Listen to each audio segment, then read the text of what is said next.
Coming up on this episode of Outlook TV. Heading to Victoria for the Friends of Dorothy Lounge.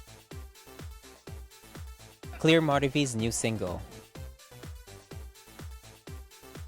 Vancouver's Pride Art Walk. And much, much more. Hello and welcome to Outlook TV. I'm Rebecca Wyman. We're the news magazine show that brings you the stories that matter the most from coast to coast. And I'm Ollie, and we would like to acknowledge and thank the Squamish, Musqueam, Tsleil-Waututh, and surrounding nations for the privilege of filming this episode of Outlook TV on their unceded traditional lands. Hey, how about a strut walk to start things out? Apparently, it is all virtual this year, and people have to submit videos. Click your heels, count 1, 2, 3, dust them off, come strut with me. The Rainbow Foundation of Hope is putting on their annual fundraiser, STRUT Vancouver, and the 2021 version is virtual. So let's find out all the details of how you can register, fundraise, and join in the fun. So on July 21st, which is a little bit later than normal, we are actually going to be kicking off our launch party, which we have every year.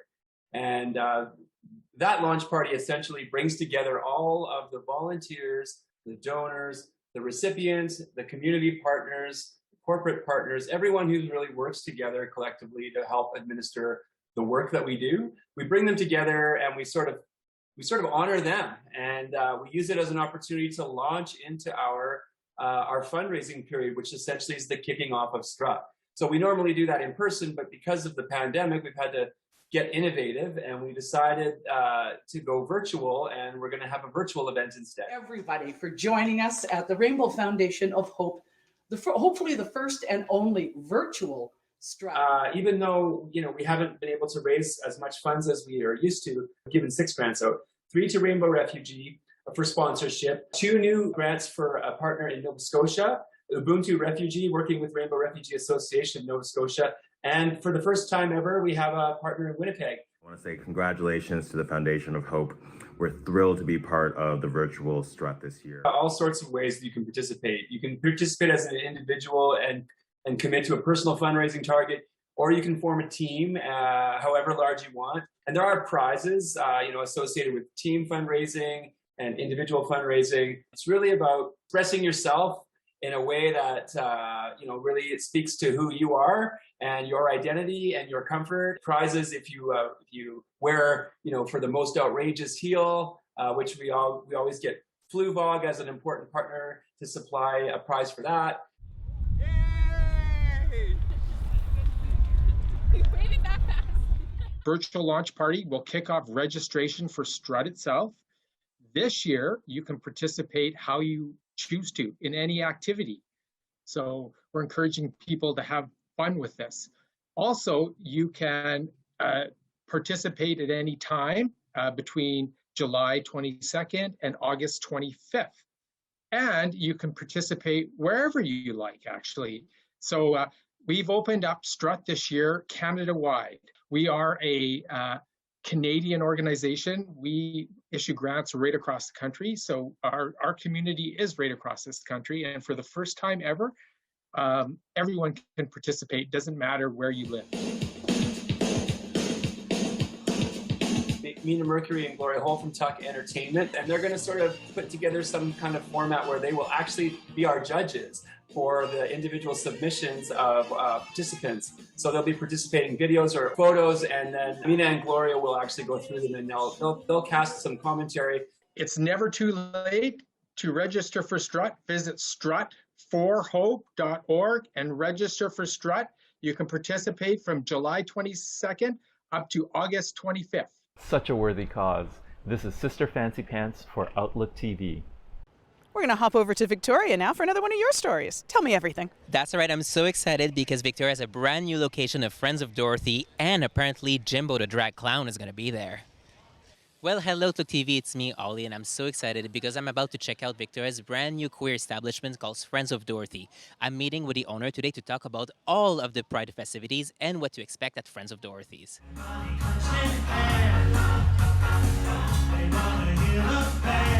So, name of the restaurant, Friends of Dorothy, obviously predates World War II.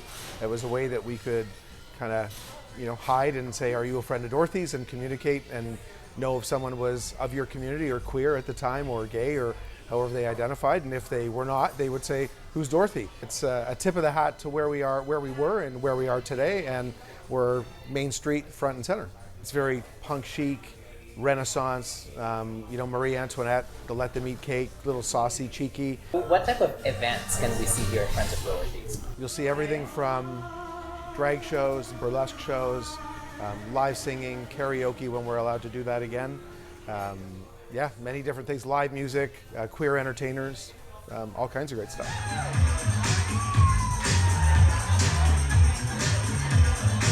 Growing up as a closeted gay man for many years of my life, I feel like it's my turn and I'm able to give back to the community and give everybody something, that's hidden or it's fleeting. It has a brand.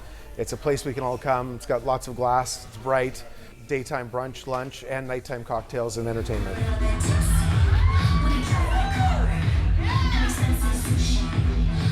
All the spaces, if you look at Kelowna or here, are all using local talent.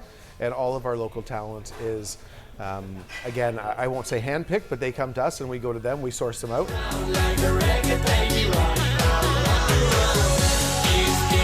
So I am one of their local queens that they hire for their weekly shows. So I come here, shake my thing, chat with the guests, and make sure everyone has a great time for a lot of the evening shows and the brunch shows. It's important for Victoria to have more queer spaces because we've been fighting the fight to get equality and to get recognized and to be looked as equals. To actually have venues that we can comfortably come in and celebrate is something that's very important. And I think that now with Friends of Dorothy's here, it's one step closer to normalizing queer bodies and individuality, but also having a place that we can go to and celebrate. So for my favorite drinks will definitely be a Virgin Yellow Brick Road or a Virgin Wicked Witch of the West. And then for food, I'm definitely a sucker for their brunch, so I definitely love their Community Bowl or the Queen Victoria Bowl.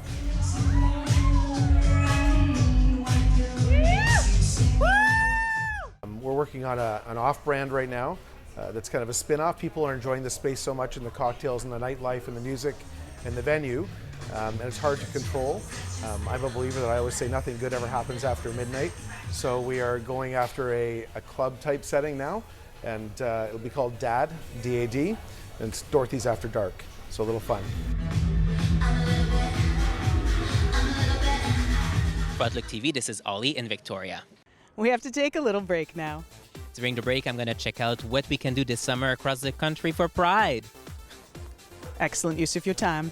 Hi, I'm Carlotta Gurl, and you're watching Outlook TV, TV that's even gayer than I am.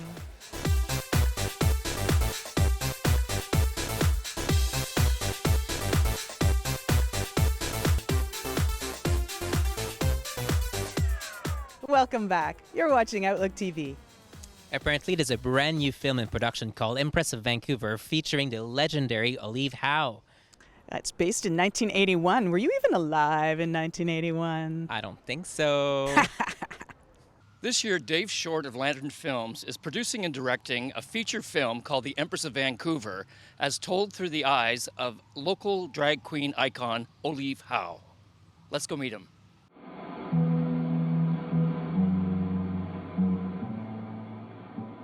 Seeing 60 years of transformation through Oliv's eyes. It's really a portrait of Oliv and her recollection of this period of time in 1981 where she was crowned Empress of Vancouver at the Coronation Ball. And when you revisit history through Oliv's eyes, it becomes very insightful. It's a different perspective. And I think what you'll realize through the film is that a lot of the questions and issues that existed in 1981 are still with us here today. There with an entourage and the best drugs and the booze flowed and everyone was, are we all having a good time now? Through the process of doing research for another film, I was introduced to Oliv. I came back from meeting Oliv and told my business partner, Jessica, this person is incredible. She's such a great storyteller. She's so charismatic. I think she would be a great subject for a film. The other thing that I really like about Oliv is that she's kind of an outsider. She's a bit of a rebel and a provocateur. And I think there's value right now in looking at how there is also exclusion within the queer community. And so sometimes she's kind of walked this line between being included and excluded, and the film is partially about that. We did a lot of archival work, which included looking through episodes of Gablevision. We really decided to focus on 1981, which was this really important year. It was the first radio station in Canada, gay and lesbian radio station. It was the first official Pride Parade in Canada, actually, if you consider that it was approved by local government. There was a lot going on, and it was also this moment before AIDS struck. So this is Alexandra Park, and this is where the first Gay Unity Parade ended. And this is where a speech was read right behind me. It was a proclamation of Gay Unity Week, and it was written by Mayor Mike Harcourt, who fulfilled his promise to declare Gay Unity Week. So it's really important to us at Lantern Films that we have people tell stories who are connected to the communities that the films are about. We received a gender equity grant from Vancouver Foundation, and with that money, we're able to pay people to help out on the film.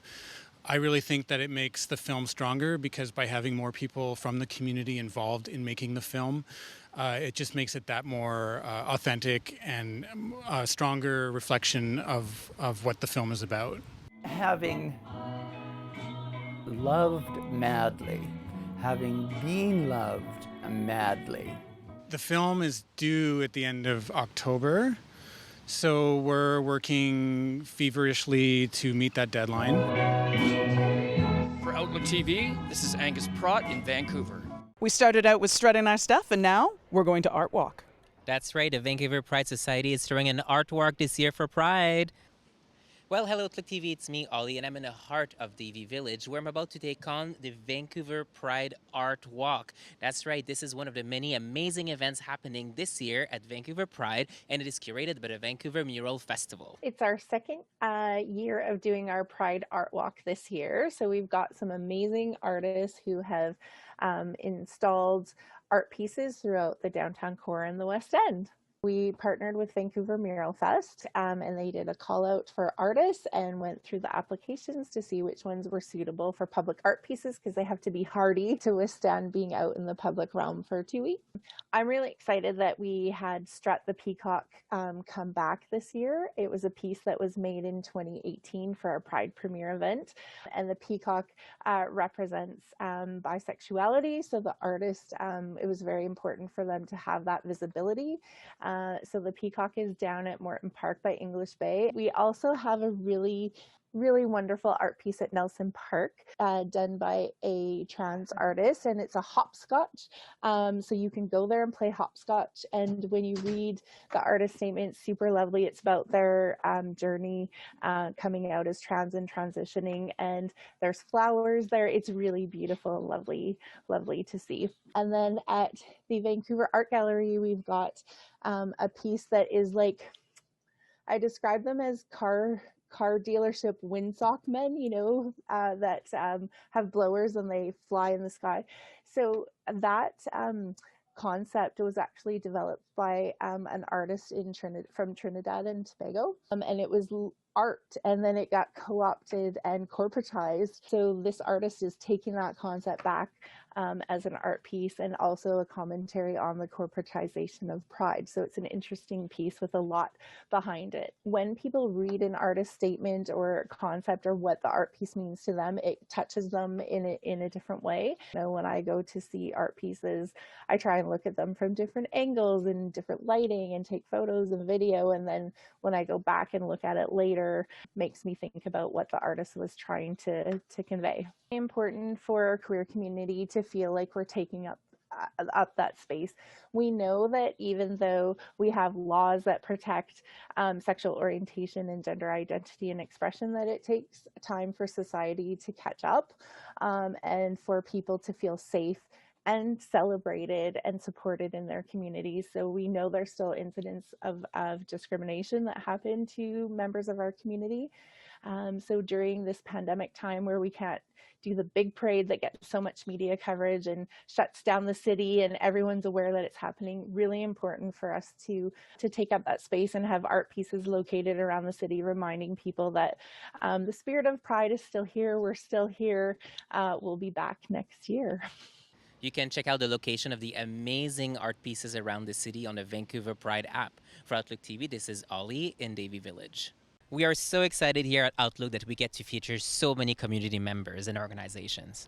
It's true. Always somebody new to check out. Check in with. Live shows and drag performances have been on hold for the last year and a half due to the pandemic, but tonight they're back, and we're going to speak with Carlotta Gurl about what she has planned here at the Junction.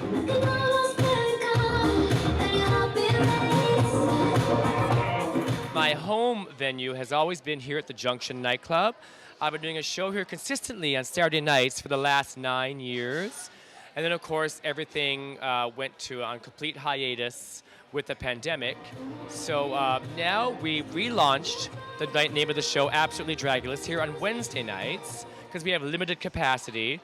But we get lots of people in here, just enough that we can, to watch a fabulous show and make a return to what we do best, is enjoying fabulous, incredible entertainers on stage. Myself and my two guests, Gina Tonic and Cynthia Kiss, and Imelda May Santos, actually, my third guest.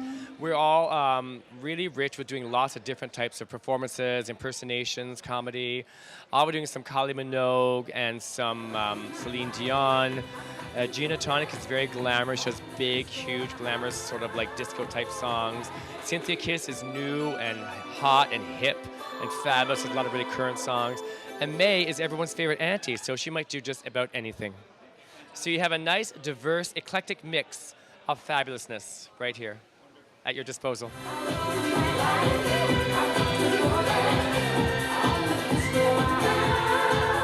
We are back. I'm so excited to be back performing on the Junction stage. This is like my second home to me, and it's as soon as I got the call that we were going to be back doing a live drag show, I was just overjoyed.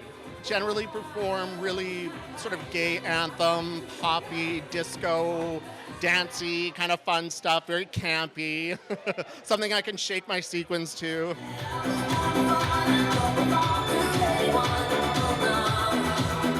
We offer a place for people to drink, get together.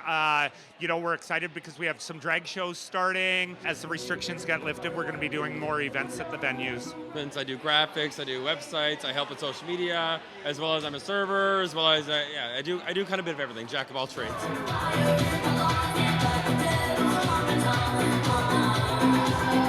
People have a hankering to get out, see some live drag and everything. We reached out to Carlotta Gurl, Alma Bitches and stuff to do some shows on Tuesday, Wednesdays. Our goal is to get them back on weekends. However, with the current restrictions on events, we can't fit them in, and we're doing them on weeknights. And from the overwhelming support from the community, both shows have sold out. We're hoping that they continue to do that.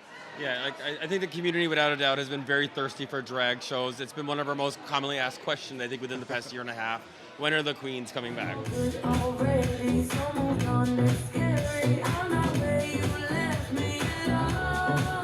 So keep sticking to the rules, but come out and enjoy yourselves and support these fabulous shows and these performers, because now is the time they really need your support. And we're going to do our best, our very best, to entertain you every way, shape, or form we can.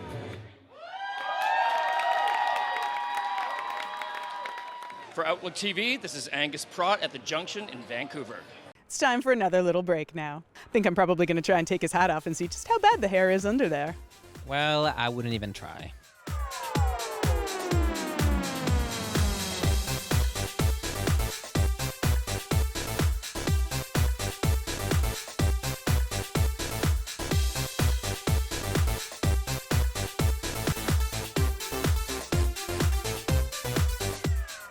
Welcome back. You're watching Outlook TV.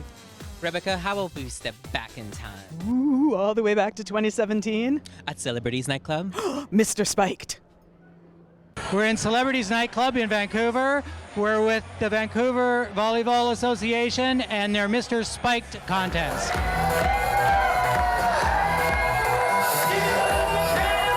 forward to a great variety of things. There are going to be a swimsuit portion, an underwear portion. There's going to be drag performances. We've got a member who's a really gifted singer who's going to be doing a couple numbers.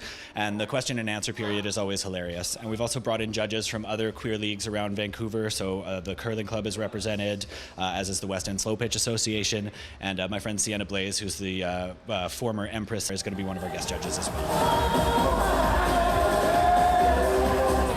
What are you looking for in a judge this evening? Well, I'm looking for good bodies, sexiness, and we'll see what happens with the judging, so we'll find out. This night is mainly a fundraiser for us, and it takes a lot of courage for these guys to get up and go up in their swimsuit and their underwear. Any time going up in front of a large crowd of people like that is really hard for anybody to do, and I applaud the contestants for doing this voluntarily and being in the league and supporting the league. That's a great thing for our members to support each other. There are 5 divisions within our league, and each division puts forth one contestant. So there's 5 different contestants from beginner to intermediate to competitive, advanced competitive, and open, which is our highest level.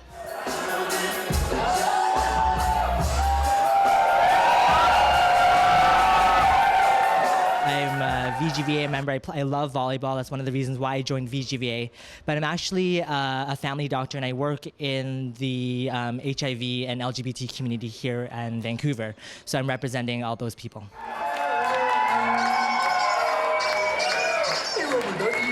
I'll be walking the runway awkwardly 3 times today, so that'll be fun, I hope.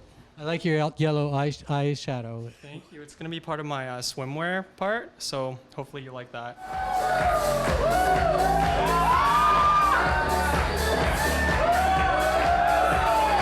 I think I'm gonna try to do like a slumber party type of theme. It's a story of someone that is kind of shy and quiet, but then just kind of reveals the real personality that is hiding within that person. So yeah, I'm gonna try to do that. Let's see what happens.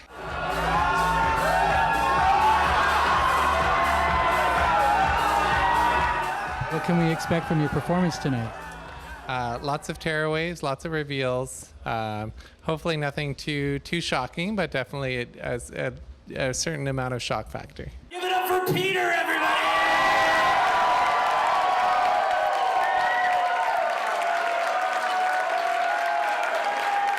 My name is Brad Mitchell with Outlook TV. Canadian singer Claire Mortifee had a lot of changes in their life. And they've got a new song for us, Man Like That. Today, Outlook TV had the privilege of catching up with singer-songwriter and life coach Claire Mortifee about their newly dropped singles, Homosensual, Free Spirit, and Man Like That, and much, much more. Check it out.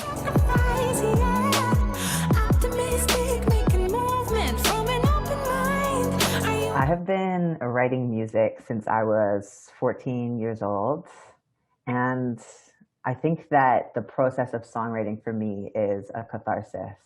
It's healing, and it allows me to get my feelings out in a way that feels honest, so it helps me to process. If I could do it, then you know that I would do that in a heartbeat. My main goal for performing and sharing more queer content in the music industry is to live my life. It is to be authentic and to honor who I am. I think that's my job. It's like I get to steward a lifetime, and the way that I do that effectively is by listening to my body and obeying what it's asking me. So I happen to be queer, I happen to be trans, but at the end of the day, I'm simply living a human life, and it's my honor to get to live it as authentically as I can.